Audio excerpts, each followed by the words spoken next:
Hello, हाय सभी को राम राम, राधे राधे। आप सभी को आपके अपने यूट्यूब चैनल जानकी क्लासेस पर सभी का दिल से बहुत बहुत स्वागत है। आई होप कि आप सभी लोग बढ़िया होंगे, मस्त होंगे और अपनी तैयारी में भी लगे होंगे। तो चलिए आज के सेशन की शुरुआत करते हैं। ये है आप लोगों का वेरी शॉर्ट क्वेश्चन, अति लघु उत्तरीय प्रश्न जो होता है।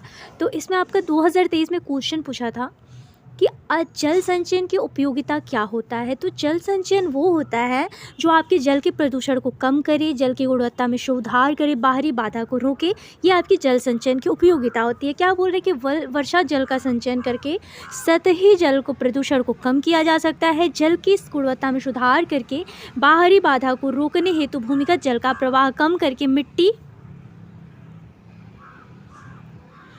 के कटाव और बाढ़ के प्रभाव को कम किया जा सकता है। ठीक है, जल संचयन क्या होता है अगर आप लोगों से पूछे तो लिख ले जाएंगे ना। ये देखिए रिसेंटली आपके लिए 2023 का क्वेश्चन है और PYQ आप सबको पता है कि मैच कर सकता है, इसलिए आप लोग टॉपिक को अच्छे से ध्यान से देखते चलिएगा। ठीक है, नेक्स्ट क्वेश्चन दे रहा है कि शैक्षिक औषधों की समानता के लिए कौन कौन से बिंदु जो होते हैं आपके आवश्यक होते हैं। ये भी आपके 2023 के क्वेश्चन है। ठीक है, तो शैक्षिक औषधों की समानता के लिए आवश्यक बिंदु है कि शिक्षार्थियों को उचित अवसर दीजिए, उन्हें सुविधाएं दीजिए, विद्यार्थियों के लिए नए विषयों का अध्ययन करने के लिए प्रोत्साहित कीजिए। ठीक है, नेक्स्ट क्वेश्चन दे रहा है आप लोगों को बाल श्रम के मुख्य कारण क्या हैं। तो बाल श्रम के मुख्य कारण जो है, बाल श्रम के बढ़ने का मुख्य कारण है आपकी गरीबी। इसके अतिरिक्त किशोरों व बालकों के धनार्जन के अन्य स्रोतों का न होना भी एक महत्वपूर्ण कारक होता है। अच्छा, एक कथन था आप लोगों का, एक आपके DLED में क्वेश्चन पूछा हुआ है कि जो बालक होता है ना, एक सेकंड, बालक की मस्तिष्क जो होता है ना,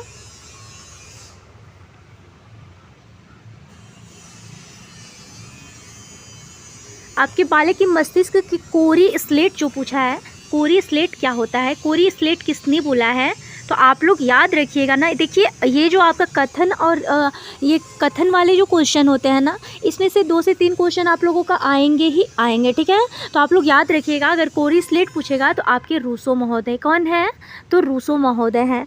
ठीक है, नेक्स्ट क्वेश्चन देख लेते हैं हम लोग, फ्रोबेल की शिक्षण पद्धति। तो आप लोगों को पता ही होगा फ्रोबेल का किंडरगार्टन।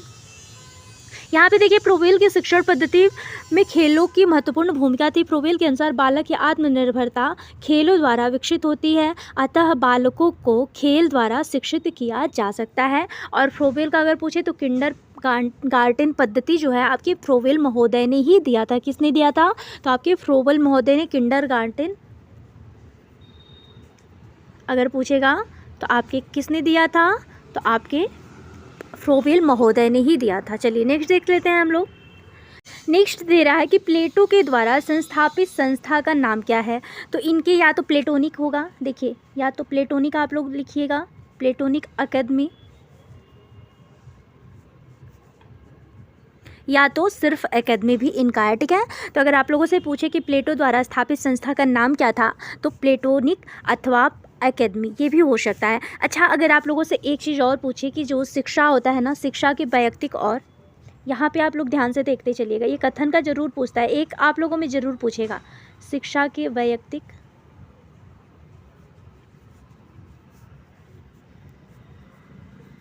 और सामाजिक उद्देश्यों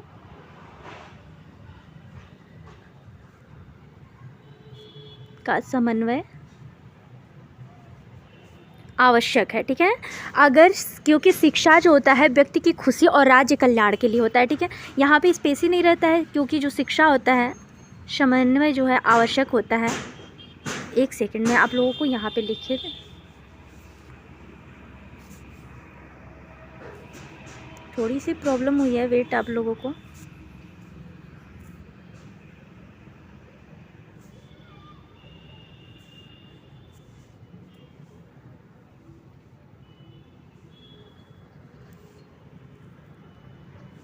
यहाँ पे देखिए आप लोग, एक सेकंड, यहाँ पे देखिए अगर आप लोगों से पूछेगा कि शिक्षा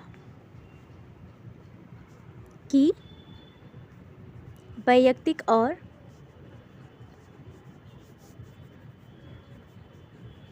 सामाजिक उद्देश्य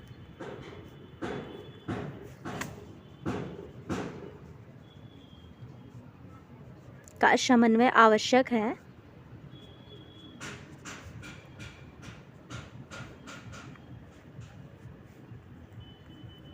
क्योंकि जो शिक्षा होती है ना, क्योंकि शिक्षा व्यक्ति को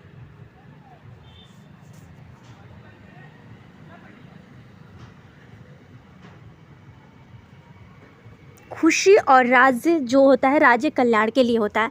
तो ये समझ लीजिए, अगर आप लोगों से पूछे कि शिक्षा जो है व्यक्ति और आपके सामाजिक उद्देश्य का समन्वय आवश्यक है, क्योंकि शिक्षा जो होता है आपके व्यक्ति खुशी और राज्य कल्याण के लिए आवश्यक है, ये किसका कथन है? तो आप लोग यहाँ तक क्लियर करते चलिएगा। किसका है? तो आपके रूसो महोदय का, प्लेटो का है, सॉरी प्लेटो का है। ठीक है, चलिए नेक्स्ट देख लेते हैं हम लोग।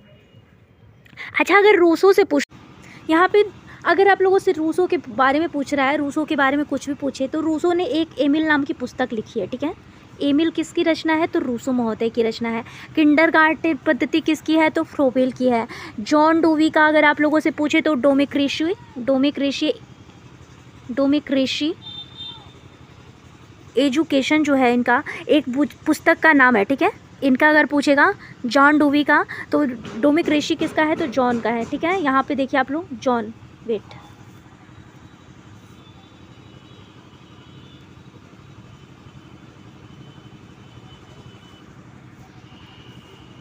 आपके जॉन डोवी जो हैं आपके किसके हैं?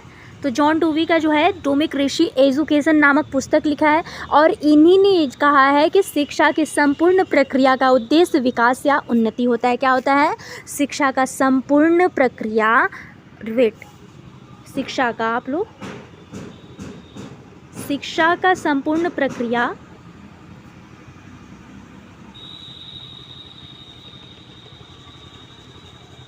विकास या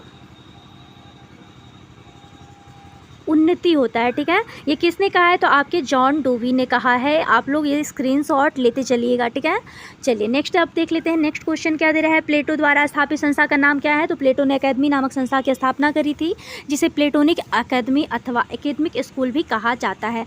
पर्यावरण संरक्षण में विद्यालय की 2 भूमिकाएं लिखी है। तो विद्यालय में, पुस्तकालय में पर्यावरण शिक्षा से संबंधित साहित्य को उपलब्ध कराइए। विद्यालय में प्राकृतिक वातावरण के महत्व व उपयोगिता के बारे में विद्यार्थियों को बताना, ये हो जाएंगे आपके पर्यावरण। और ये आपके 2023 में क्वेश्चन आया हुआ क्वेश्चन है।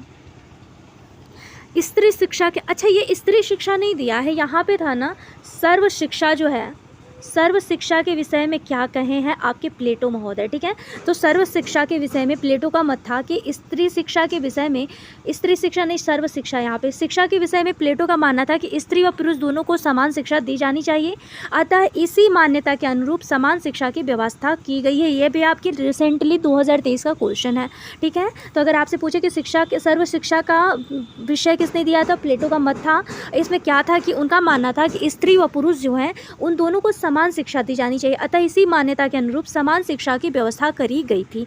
नेक्स्ट है कि शैक्षिक प्रौद्योगिकी किसे कहते हैं? तो शैक्षिक प्रौद्योगिकी का शिक्षण की प्रभावशालिता को बढ़ाने हेतु आधुनिक तकनीकी संसाधनों का उपयोग करने की प्रक्रिया माना जाता है। इसके अंतर्गत विभिन्न शिक्षण सामग्री, संचार माध्यम व ऑडियो विजुअल तकनीक का समावेश होता है। ठीक है, शैक्षणिक प्रौद्योगिकी आपके 2022 में क्वेश्चन पूछा हुआ क्वेश्चन है। देखिए, मैं ये नहीं बोल रही कि आप लोग एकदम रट लीजिए, आप लोग बस समझने की कोशिश करिए। बोल रहा है कि शैक्षिक प्रौद्योगिकी आपके शिक्षण की प्रभावशालिता को बढ़ाता है और आधुनिक, जो आपके वर्तमान में चल रहा आधुनिक तकनीक के संसाधनों का उपयोग करने की प्रक्रिया माना जाता है। जो आपका सेल फोन हुआ, मोबाइल फ़ोन हुआ, टैबलेट हुआ, टीवी हुआ, ये सारे आपके आधुनिक ही तो वो संसाधन हैं। इसके अंतर्गत विभिन्न शिक्षण सामग्री जैसे संचार माध्यम, शिक्षण सामग्री और ऑडियो विजुअल तकनीकों का समावेश होता है। ठीक है, तो थोड़ा समझने पे फोकस करिए। आप लोग रटने की कोशिश बिल्कुल ना करिएगा, क्योंकि रटने वाला चीज़ कभी धरा नहीं रहता है। ठीक है, चलिए नेक्स्ट दे रहा है कि शैक्षिक प्रौद्योगिकी के उद्देश्य क्या क्या है। 2018 में क्वेश्चन है। तो शिक्षण की प्रक्रिया को अधिक प्रभावशाली व रोचक बनाना और शिक्षकों एवं विद्यार्थियों के लिए नवीन शिक्षण विधियों एवं संसाधनों का विकास करना। चलिए, अब ICT क्या है? तो ICT जो है ना आपका, ये भी आपके देखिए 2023, ये भी रिसेंटली का ही क्वेश्चन है। आईसीटी क्या अर्थ होता है? सूचना एवं संचार प्रौद्योगिकी, इंफॉर्मेशन एंड कम्युनिकेशन टेक्नोलॉजी से है, जिसका उपयोग शिक्षा के क्षेत्र में शिक्षण अधिगम को अधिक प्रभावशाली बनाने हेतु किया जाता है। अगर आप लोगों से पूछे आईसीटी का अर्थ क्या होता है, तो इंफॉर्मेशन एंड कम्युनिकेशन टेक्नोलॉजी क्या होता है? आईसीटी का अर्थ होता है आपके इंफॉर्मेशन एंड कम्युनिकेशन टेक्नोलॉजी, जिसका उपयोग आपके शिक्षा के क्षेत्र में शिक्षण अधिगम को अधिक प्रभावशाली बनाता है। नेक्स्ट है कि शिक्षा में आईसीटी जो है आपके, इसकी भूमिका क्या है? तो शिक्षा में आईसीटी शिक्षण अधिगम की प्रक्रिया को सरल एवं रुचिकर बनाता है और आईसीटी के माध्यम से ऑनलाइन शिक्षा व डिजिटल शिक्षण सामग्री उपलब्ध कराई जाती है। जैसे आप लोग ऑनलाइन शिक्षा ही तो ले रहे हैं, जैसे डिजिटल जितने भी वर्क होते हैं सारे तो यही तो कर रहे हैं।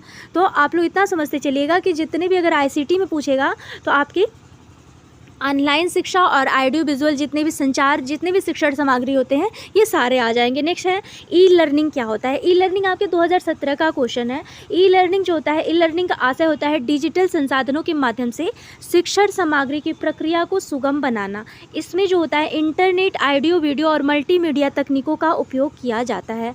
ई लर्निंग क्या होता है? तो इसका आशय होता है कि डिजिटल जितने भी संसाधन होते हैं उनके माध्यम से शिक्षण जो होता है उसे प्रोवाइड कराया जाता है और ये जो है सुगम भी बनाता है। इसमें इंटरनेट, ऑडियो वीडियो और मल्टीमीडिया तकनीकों का उपयोग किया जाता है। ई लर्निंग का समझ गए मतलब आप लोग? अगर आप लोगों से यहाँ से कोई भी क्वेश्चन बन के आए तो अभी आप लोग के पास बहुत समय है, आप लोग अच्छे से रिवीजन करिए और बिल्कुल गलत करके ना आइएगा। चलिए यहाँ पे दे रहा है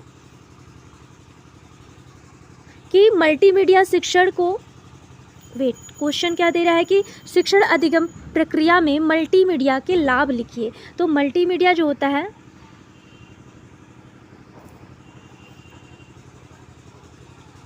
मल्टीमीडिया शिक्षण को अधिक प्रभावी एवं आकर्षक बनाता है और इसके माध्यम से दृश्य श्रव्य संसाधनों का उपयोग करके कठिन विषयों में सरलता से समझाया जाता है। ठीक है, क्या होता है मल्टीमीडिया शिक्षण अधिगम में प्रक्रिया के द्वारा मल्टीमीडिया में जो लाभ होते हैं, तो मल्टीमीडिया के आधार से ही तो आप लोग पढ़ रहे हैं। कहाँ से पढ़ रहे हैं आप लोग? ऑनलाइन क्लासेस चल रही हैं, फ्री एजुकेशन मिल रहा है, तो ये सारे तो आपके ऑनलाइन ही तो मल्टीमीडिया का ही तो खेल है। तो मल्टीमीडिया में आपके सारे ये जितने भी संसाधन हो जाएंगे, जितने भी आप लोग मास मीडिया हुआ, चाहे जितने भी आपको डिजिटल जितने भी हो गए, वो सारे आपके किस में आ जाएंगे? मल्टीमीडिया में आ जाएंगे। इसके माध्यम से दृश्य शब्द संसाधनों का उपयोग करके कठिन विषयों को सरलता से समझाया जा सकता है और इसके लिए बहुत से ऐसे संसाधन भी अभी उपयोग में लाए जा रहे हैं। ठीक है, तो चलिए नेक्स्ट क्वेश्चन दे रहा है, उपनयन संस्कार किसे कहा जाता है? उपनयन संस्कार, ये भी आपके प्रवज्जा संस्कार, उपनयन संस्कार, प्रवज्जा संस्कार किस में होता है? तो आपके बौद्ध धर्म में होता है। ठीक है, अगर आप लोगों से पूछेगा प्रवज्जा संस्कार किस में होता है, तो बौद्ध धर्म में होता है। और अगर उपनयन संस्कार पूछेगा तो ये आपके हिंदू सभ्यता में वैदिक काल में होता था। ठीक है, अभी भी होता है उपनयन संस्कार। उपनयन संस्कार हिंदू धर्म के 16 संस्कारों में से एक महत्वपूर्ण संस्कार माना जाता है। इसे यज्ञोपवीत संस्कार या जनेऊ संस्कार भी कहा जाता है। जितने भी जनेऊ संस्कार आप लोग देखे होंगे, उपनयन संस्कार पहले बोला जाता था, अभी इसे जनेऊ संस्कार के नाम से जाना जाता है। और इस संस्कार के अंतर्गत बालक को गुरुकुल में अध्ययन के लिए भेजा जाता था तथा उसे वेदों और शास्त्रों की शिक्षा प्राप्त होती है। संस्कार व्यक्ति के आध्यात्मिक और नैतिक विकास का प्रतीक माना जाता है। तो पहले क्या था, पहले आप लोग जितने भी, जब बच्चे उपनयन संस्कार हो जाता था तो वो गुरु की शिक्षा में, गुरु के शरण में चले जाते थे। ठीक है, और वो तब तक नहीं आते थे जब तक उनकी शिक्षा पूर्ण नहीं हो जाती थी। ठीक है, तो हम लोगों को जैसे नहीं, अभी तो हम लोग का औपचारिक, अनौपचारिक शिक्षा, दूरस्थ शिक्षा, इनके माध्यम से हम लोग अध्ययन करते हैं। लेकिन तब क्या था, वैदिक कालीन शिक्षा था और वहाँ पे जो शिक्षा था ना, हम लोग जो शिक्षा प्राप्त करते हैं हम अपनी सुविधाओं के लिए करते हैं, अपनी आगे की जनरेशन के लिए करते हैं। लेकिन पहले का जो शिक्षा होता था, उन लोगों का एक ही मात्र लक्ष्य होता था, भगवत प्राप्ति। ठीक है, तो इनमें बहुत भेद है। जो हम लोग की वैदिक कालीन शिक्षा थी वो भी बहुत महत्वपूर्ण और अभी वर्तमान में ये भी महत्वपूर्ण ही है, क्योंकि इसके बिना भी काम नहीं चलेगा। तो पहले में जो था कि मतलब कंपलसरी था कि भगवत प्राप्ति के लिए वो लोग मतलब अध्ययन करते थे। ठीक है, वो लोग जीविका भी चलाते थे, धर्म से चलते थे और उनका अंतिम लक्ष्य यही होता था कि प्रौढ़ावस्था, आपके प्रौढ़ावस्था के बाद वो लोग क्या करते थे, संन्यास ले लेते थे। ठीक है, तो उन लोग का ये था, क्या बोल रहे हैं कि आध्यात्मिक एवं नैतिक विकास का प्रतीक माना जाता है आपके उपनयन संस्कार। ठीक है, ये जनेऊ संस्कार आप लोग जानते होंगे। बुनियादी शिक्षा, तो अभी आप लोग को बताया ना, बुनियादी शिक्षा आपकी किसने दिया है, तो महात्मा गांधी ने दिया है। तो बुनियादी शिक्षा को बोला क्या जाता है, बेसिक एजुकेशन की संकल्पना आपके महात्मा गांधी ने प्रस्तुत करी थी, जिसे नई तालीम के नाम से जाना जाता है। अगर आप लोगों से पूछे कि नई तालीम क्या होता है, तो उसे भी बुनियादी शिक्षा ही बोला जाता है, ठीक है।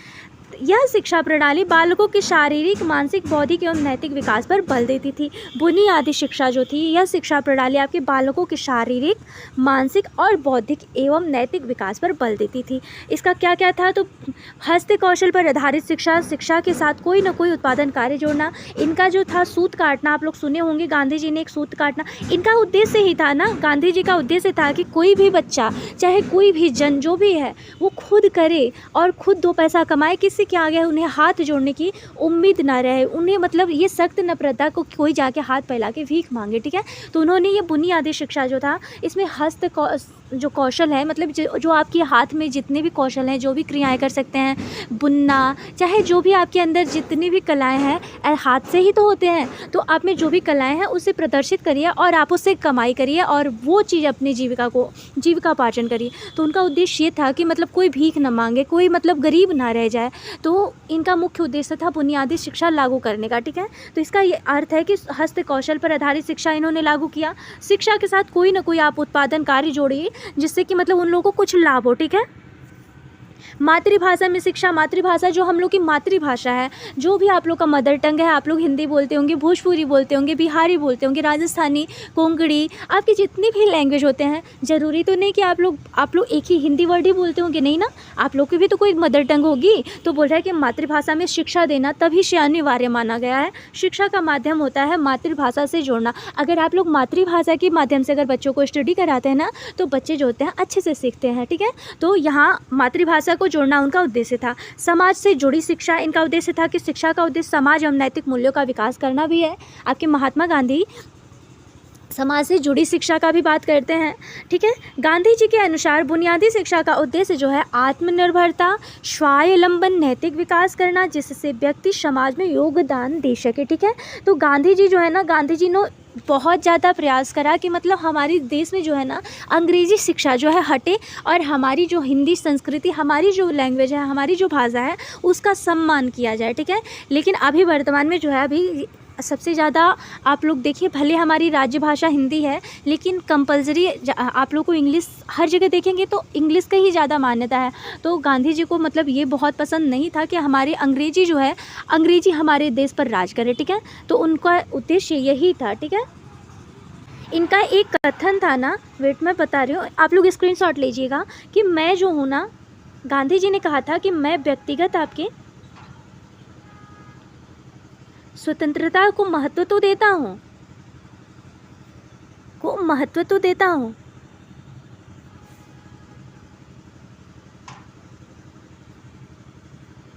परंतु हमें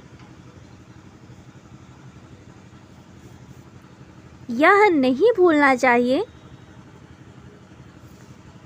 यहाँ पे ले लीजिएगा आप लोग, स्क्रीनशॉट लेते चलिएगा आप लोग, ये कथन का जरूर क्वेश्चन आता है, ठीक है, कि मनुष्य जो है आवश्यक एक सामाजिक प्राणी है, ठीक है। मनुष्य एक आवश्यक सामाजिक प्राणी है। मैं इसे हटा रही हूँ, ठीक है, एक सेकेंड में आप लोग को अच्छे से लिख रही हूँ यहाँ पे, ठीक है। यहाँ पे देखिए आप लोग, मैं व्यक्तिगत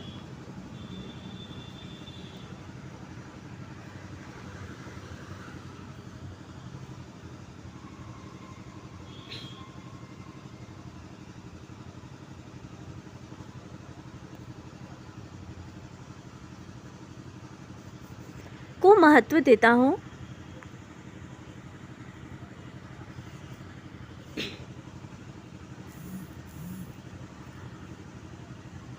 परंतु हमें नहीं भूलना चाहिए,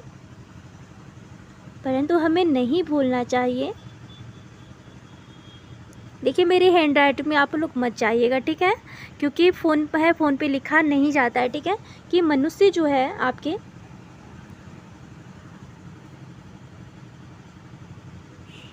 आवश्यक रूप से सामाजिक है, ठीक है।